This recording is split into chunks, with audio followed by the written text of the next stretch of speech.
E aí, galera, estamos aqui para mais um episódio do podcast Mais um Passo, uma conversa entre irmãos para abençoar a sua vida. Por isso eu estou aqui com minha irmã, a pastora Larissa Raira. E hoje nós vamos conversar sobre unidade. Por que a unidade é tão importante para a igreja? Nós estamos iniciando uma série que nós vamos divulgar para vocês sobre esse tema. Nós temos alguns livros para apresentar e alguns textos para ler. Mas a gente vai começar explicando a importância da unidade. Larissa, por que a unidade é tão importante? Porque a unidade ela está na oração de Jesus, ela é uma ordenança. A unidade é a maneira como nós revelamos a Cristo, como nós fazemos jus àquela passagem da Bíblia lá de Gênesis 1, façamos ao homem a nossa imagem e semelhança. Então, como é que nós transparecemos essa imagem e semelhança do Deus que há em nós? Através da unidade. Jesus orou, o sacrifício de Jesus foi pela unidade. Nossa unidade com a Trindade, Deus Pai, Deus Filho, Deus Espírito Santo, e a nossa unidade entre nós, os irmãos. Então, a unidade ela é essencial. Eu acredito ser essencial a toda essa nossa vida cristã. Com certeza. Tem também uma questão muito importante, que foi as divisões que foram criadas no último tempo. A igreja se dividindo por ideologia política, a igreja se dividindo por causa de doutrinas secundárias. Tudo isso fere o propósito de Deus para a igreja, que é que sejamos um. Então, nós vamos trabalhar esse tema e apresentar para vocês o texto que já foi até citado aqui, João 17, e vamos estar trabalhando um pouco sobre esse texto. E só antes da gente entrar um pouco nesse texto, eu quero relembrar aqui o Marcos 3:24, que diz que uma casa dividida não subsistirá, um reino dividido não subsistirá. Percebe que se a gente continuar a perpetuar esse erro da desunião, da falta de unidade em nossas igrejas, a nossa igreja não vai resistir, né? Porque uma igreja onde não há unidade é uma igreja que ela está fadada ao fracasso. Porque se um reino, quando é dividido, ele não subsiste, ou seja, ele não resiste, chega um tempo que ele para. Então, se continuarmos perpetuando esse pecado ou deixando de lado, porque às vezes não é nem perpetuar o erro, é que a gente não tem dado tanta importância à unidade como a gente dá a outras questões que vamos chamar aqui de doutrinas secundárias, né? Então, que a gente possa parar agora, não mais perpetuar esse erro ou essa questão de não dar tanta importância à unidade, porque a falta dela vai nos levar ao fracasso. Exatamente. Vamos agora para o texto, né, Júnior, que a gente citou, que é o João 17. Isso. Eu vou ler aqui o 20 e a gente vai conversando. Não peço somente por estes, mas também por aqueles que vierem a crer em mim por meio da palavra que eles falaram. Então aqui eu quero explicar exatamente quem são estes e quem são eles.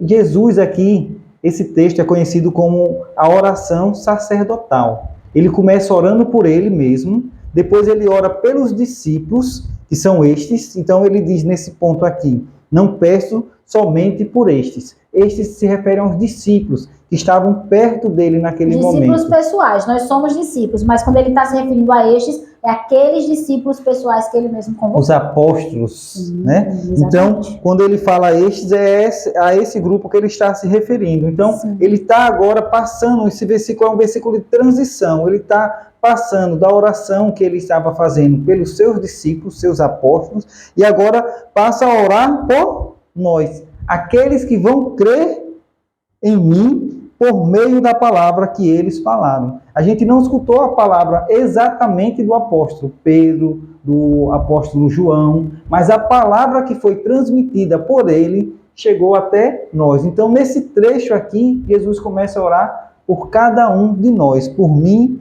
e por você. O versículo 21 vai dizer o seguinte, e ele ora pedindo o quê? A fim de que todos sejam um. Unidade. E como tu, ó Pai, está em mim e eu em ti, também eles estejam em nós, para que o mundo creia que tu me enviaste. A nossa unidade vai depender o que o mundo crê ou não sobre Jesus. Gente, isso é muito poderoso. Você entende o porquê nós não podemos mais permitir que a unidade seja abolida ou até mesmo deixada de lado. Porque depende, para que o mundo conheça Jesus, depende da unidade.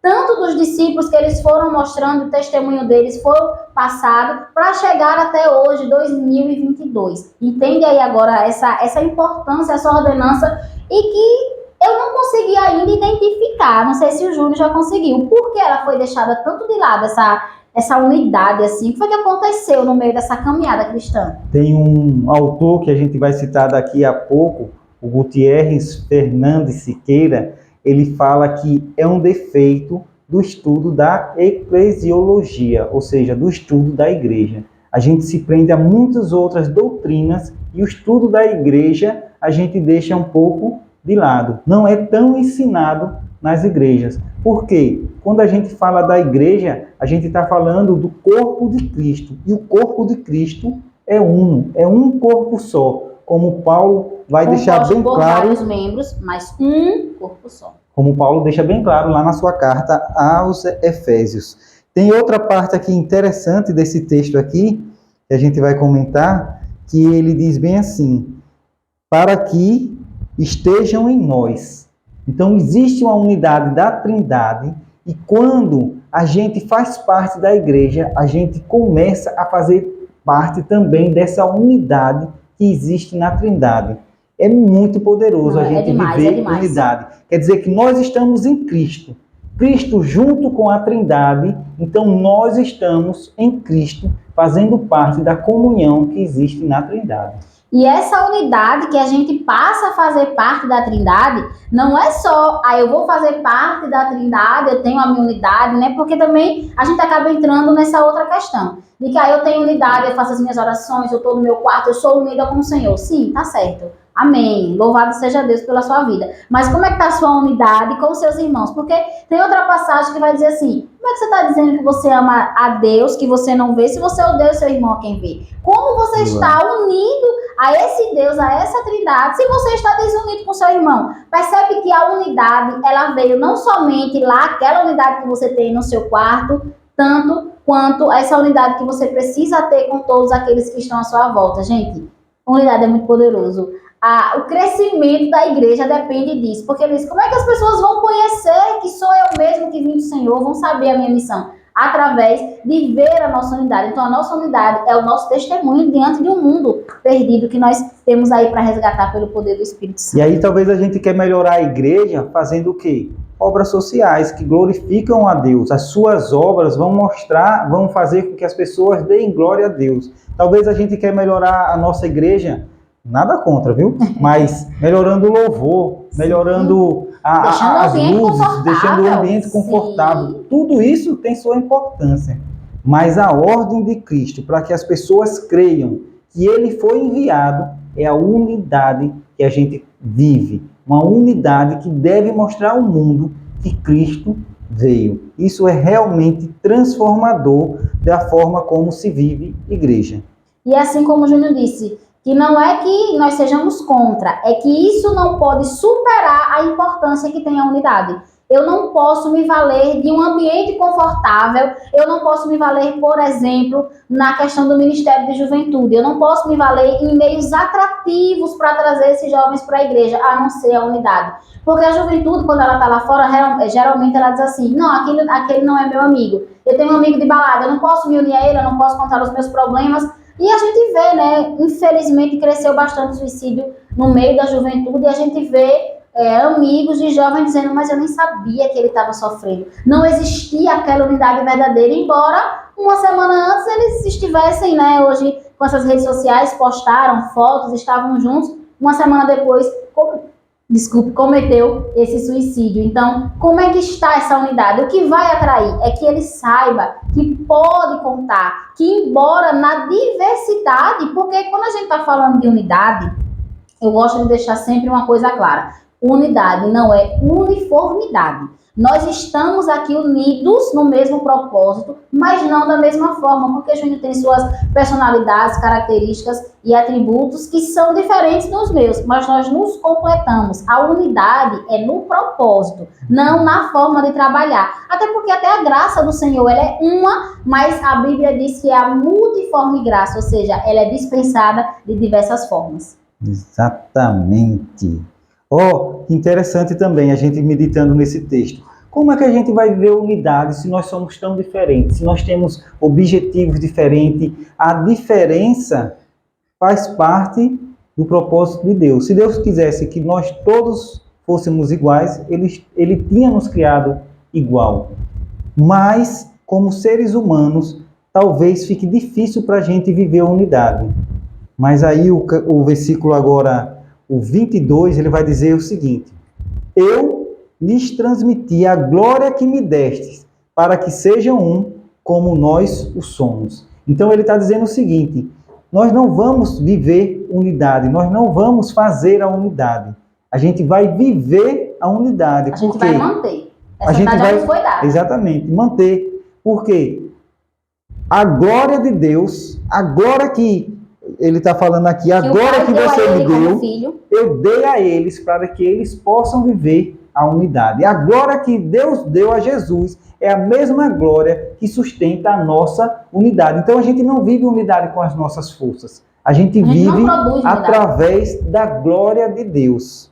E essa questão da unidade e a diversidade, a gente vê isso na própria Trindade. Eles são diversos, apesar de serem um. Cada um tem a sua obra, cada um desempenha o seu papel de uma maneira diferente, de uma maneira diversa, mas eles acabam sendo um. E é como o Júlio falou, essa glória nos foi dada, ele deixa bem claro. Eu dei a ele a glória que me deu para serem um como nós somos. Então, a glória que Jesus recebeu do Pai, que o tornava membro dessa Trindade, que o tornava um com ele já deu a nós. Então, essa glória de tornarmos um nesse propósito já nos foi dada. A gente só precisa manter como? Oração, palavra. Um dos livros aqui que a gente vai apresentar um pouco mais para vocês e vamos, né, fazer os episódios e tal, conversar mais a respeito disso.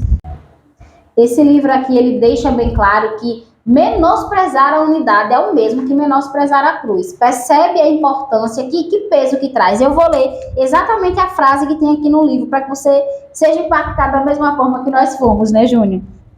Ele diz assim: Jesus morreu para nos unir com o Pai e uns com os outros. Portanto, menosprezar a unidade é menosprezar a cruz. E a cruz está retratando a morte de Jesus. Então, percebe, vai entendendo aí. Eu espero que o Espírito Santo vá trazendo para você esse convencimento. E aí ele segue o texto falando em João 17, 23 o seguinte: eu neles e tu em mim, a fim de que sejam aperfeiçoados na unidade, para que o mundo conheça que tu me enviaste e os amaste como também amaste a mim. Olha que verdade transformadora. Ele vai falar que essa relação da Trindade, que nós passamos a fazer parte através de Jesus, ela nos aperfeiçoa na unidade. Então nós somos aperfeiçoados como quando vivemos na unidade. Somos aperfeiçoados nesse relacionamento que temos através de Jesus com Deus Pai e Deus Espírito Santo.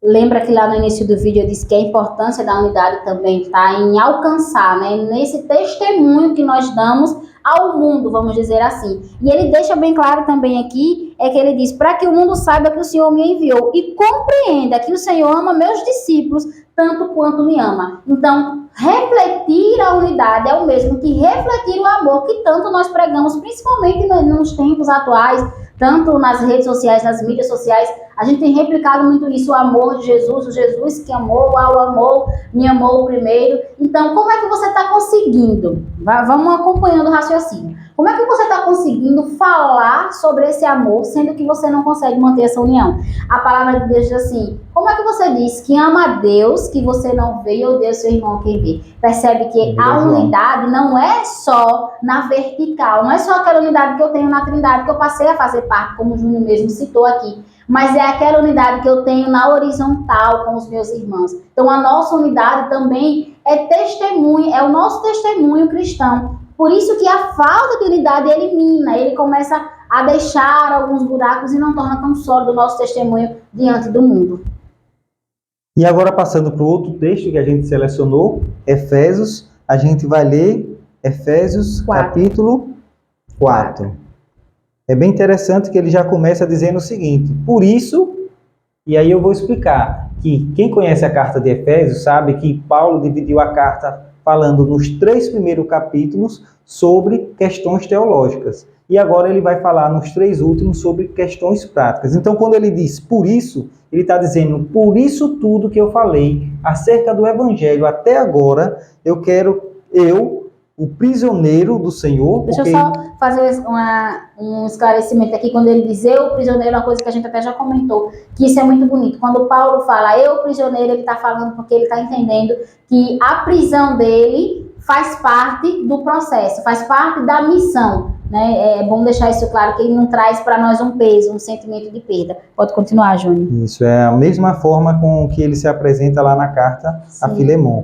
Então ele disse, ele como prisioneiro do Senhor, peço que vocês vivam de maneira digna da vocação a que foram chamados, com toda a humildade e mansidão, com longanimidade, suportando uns aos outros em amor, fazendo tudo para preservar a unidade do Espírito no vínculo da paz. Então Paulo dá aqui várias características que a gente deve ter para se assemelhar a Jesus. E todas essas características com um objetivo, que é preservar o vínculo da paz. E aí, ele vai passar para o próximo versículo dizendo, suportem uns aos outros, né? E que a gente fala de suportar, não é esse suportar no sentido de tolerar, meu irmão é chato, tem algumas coisas que eu não gosto dele, mas eu tô tolerando, meu irmão, nós vamos ficar lado a lado, não. É suportar já no sentido de suporte. Para que fique bem claro essa ideia na minha mente, na sua mente, é assim. Você pega uma prateleira, ela precisa ficar retinha aqui na parede para desempenhar muito bem o papel dela, certo? Mas ela não vai se sustentar aqui sozinha. Aí vem o suporte, a gente coloca aqui e a prateleira fica no lugar. Esse suporte, já pensou se o suporte dessa prateleira agora vai, se vira. Entende? Então nós precisamos trazer esse suporte na fraqueza dos meus irmãos, suporte naquilo que ele ainda não conseguiu entender, suporte para que ele possa se aperfeiçoar no amor, para que ele possa crescer e se tornar um cristão maduro, como Paulo fala também nessa carta aos Efésios, que ele comece a ter esse entendimento, né, esse conhecimento da plenitude de Cristo, que é a sua salvação e o conhecimento na plenitude do seu Salvador. Exatamente. E aí ele vai dizer o seguinte, versículo 4.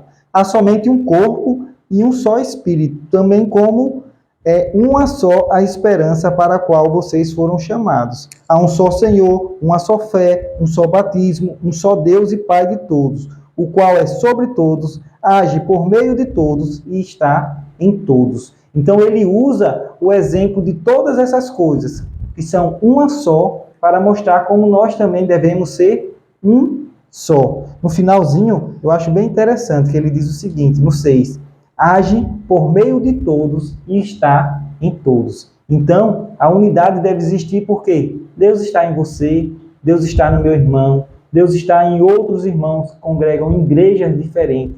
Deus está em todos que são de Cristo e age por meio de todos. Então, ele não só age na minha denominação, não só age naquilo que eu acredito, ele age em todos e está em todos. E ele não só age em você com o seu jeito de ser, com as suas crenças, ele age em você, ele age em mim. Aqui nós somos diferentes, né?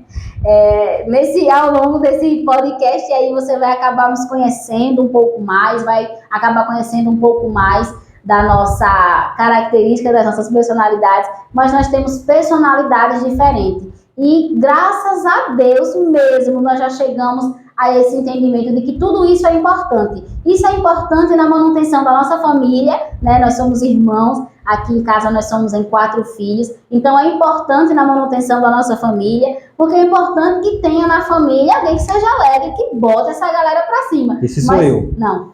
Já ficou claro, não é ele. A gente tenha na igreja alguém que traga na nossa casa, alguém que traga essa razão, alguém que traga a paz. O meu irmão. Esse não sou eu. É o meu irmão. E outra coisa, ele é encrenqueiro e eu não sou, vocês vão percebendo isso. E ele não mora aqui, nós moramos em Aracaju, nossa mãe e nós 3, né? Ele é o único que foi fora. Ele mora em Maceió, ele tá lá meio desgarrado. Mas toda vez que ele vem aqui, Quando ele chega, ele consegue trazer uma paz que todos nós conseguimos descansar por estarmos na presença dele. Mas se todo mundo fosse para trazer essa paz, a gente ia ficar, também ia ficar muito marasmo. Mas ele chega com a paz, eu chego com a alegria, e os nossos irmãos vão chegando, cada um com a sua característica, e tudo isso é muito bom nesse desenvolvimento, nessa manutenção. Da mesma forma que nós vivemos e agradecemos a Deus pela nossa família, nós gostaríamos, né, nós temos orado sobre isso na nossa igreja, né, Júnior? Sobre finalizando que haja essa unidade. Esse texto aí, só queria ressaltar mais uma vez que ele diz: há um só Senhor, um só corpo. Quando ele fala de corpo, a gente lembra que o corpo tem muitos membros. Os membros são diferentes, mas todos eles fazem parte do corpo. Essa ilustração Paulo usa diversas vezes. E ela serve não só para a gente falar dentro da nossa igreja, né? A gente diz dentro da igreja, nós somos um corpo.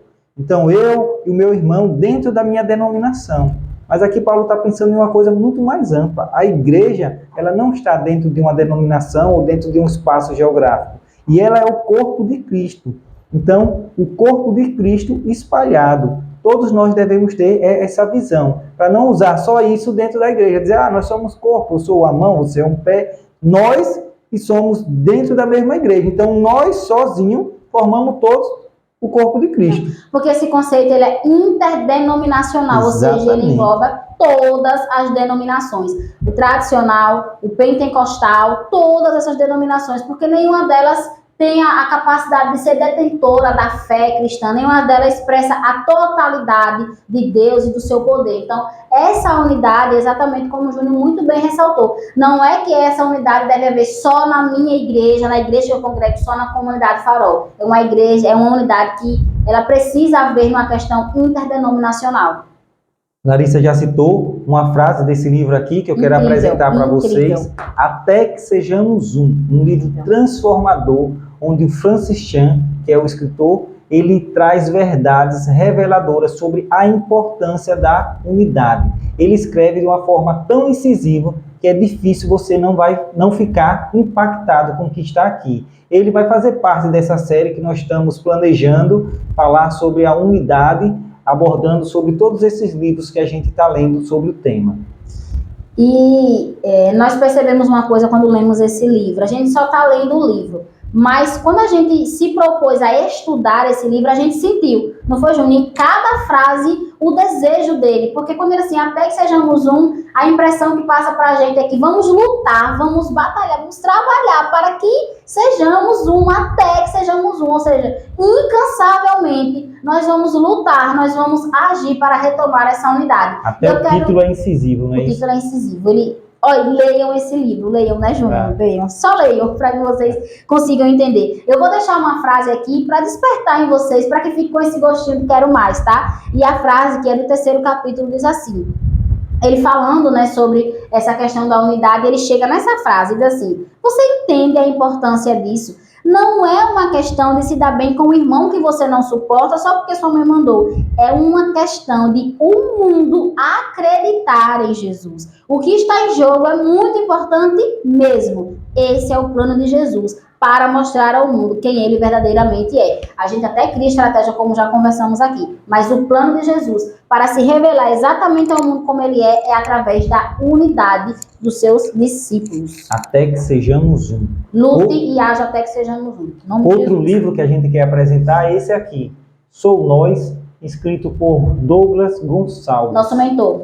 Esse livro aqui, ele diz respeito à verdade de que Cristo se revela nessa unidade. Como foi dito, para que o mundo saiba que tu me enviaste. Então o mundo vai saber que Cristo foi enviado através da unidade. Também recomendamos, não vamos explorar o livro todos, por isso cada livro desse que a gente está mostrando, se você tiver a oportunidade de comprar, não deixe de fazê-lo.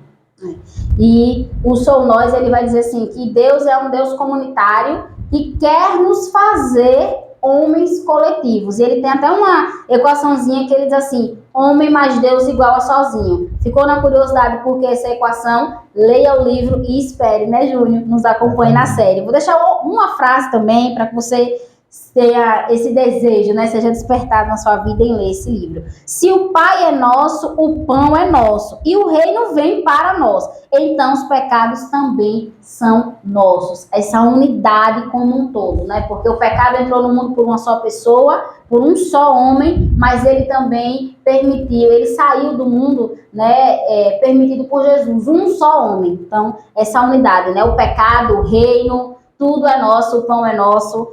Nós somos nós, né? Vamos sair do eu, do pronome eu, vamos sair disso aí, somos nós.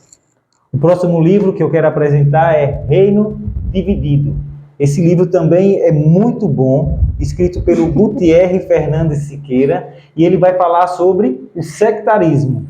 O pecado do sectarismo. Eu sei que todo livro que a gente pegou aqui, a gente disse que esse livro é muito bom, porque de fato ele trabalha o sectarismo. O sectarismo é essa divisão, essa polarização, ou seja, um extremo de um lado, um extremo do outro. Como nós citamos aqui em Marcos 3:24, um reino dividido não subsistirá. Vou deixar agora para você uma frasezinha, vá acompanhando aí. A arma mais poderosa contra a igreja não é o marxismo cultural ou outra filosofia ateísta, mas o espírito individualista. Igreja é comunhão, individualismo é o seu fim. Foi aquilo que nós trabalhamos lá no início. A gente até pode bolar mais algumas estratégias, tá certo? Mas a estratégia para que a igreja não esteja fadada ao fracasso é a unidade. O que tem minado a igreja não é a perseguição, não é as redes sociais, não é problemas políticos partidários, mas sim a falta de unidade, a divisão que há no reino. Então vamos encerrar, oramos veementemente para encerrar com esse versículo. Próximo livro é Questões Doutrinárias pelas quais vale a pena... Desculpe, Júnior, com esse versículo não, com esse pecado da desunião. Pode continuar. Questões Doutrinárias pelas quais vale a pena lutar. Também é um livro muito bom, porque se a gente está dizendo que deve manter unidade, pode pensar que então a gente vai aceitar tudo, qualquer coisa, a qualquer custo, nome da unidade. qual preço. Não é assim então também, o livro, né, vai tratar exatamente, dizendo que algumas questões doutrinárias a gente tem que lutar por ela. Exatamente, né? E essa questão de sair da polarização, também não vamos se unir a todos a qualquer custo para mantermos a unidade, né? O próprio apóstolo Paulo diz que já nos foi dado um espírito de equilíbrio e de moderação, então vamos equilibrar. E esse livro fala exatamente sobre isso. O título dele já é quase que autoexplicativo, né, Júnior? Porque ele diz que questões doutrinárias pelas quais vale a pena lutar. Então, existem questões que valem a pena lutar e outras não. E vamos deixar claro aqui uma frasezinha para você comprar o livro e aguardar a série, tá? Diz assim: as doutrinas que são primárias são essenciais ao próprio evangelho, importante para a salvação, né, Júnior? Para o nosso relacionamento. Por essas vale a pena lutar. Isso, essas vale a pena sim. As doutrinas secundárias são urgentes para a saúde e a prática da igreja, de modo que com frequência causam a separação dos cristãos no nível da igreja local, denominação ou ministério. Elas são urgentes, mas não essenciais. Percebe a diferença de termos? As doutrinas terciárias são importantes para a teologia cristã, mas não o suficiente para justificar a separação ou divisão da igreja. E as doutrinas quaternárias são menos importantes para o testemunho do evangelho e a colaboração entre ministérios. Então são esses livros que a gente está estudando, está lendo, está preparando uma série com todo carinho para que vocês acompanhem e aprendam conosco nessa jornada sobre a unidade. Exatamente. Então vamos juntos. Podcast Mais um Passo, andando como Jesus andou, sendo unidos como Jesus é com a Trindade. Que Deus nos abençoe, nos guie, né, Júnior, nessa jornada a um só Espírito, o mesmo Espírito que está em nós na dedicação, no cumprimento dessa palavra, no estudo, é o mesmo Espírito que já habita em você, esse poder já opera em você, é o Espírito Santo do Senhor. Por isso, curta, deixa o like, compartilhe, vai divulgando esses links e vá nos acompanhando. Toda semana teremos novos episódios para abençoar a sua vida. Podcast Mais um Passo, andando como Jesus andou.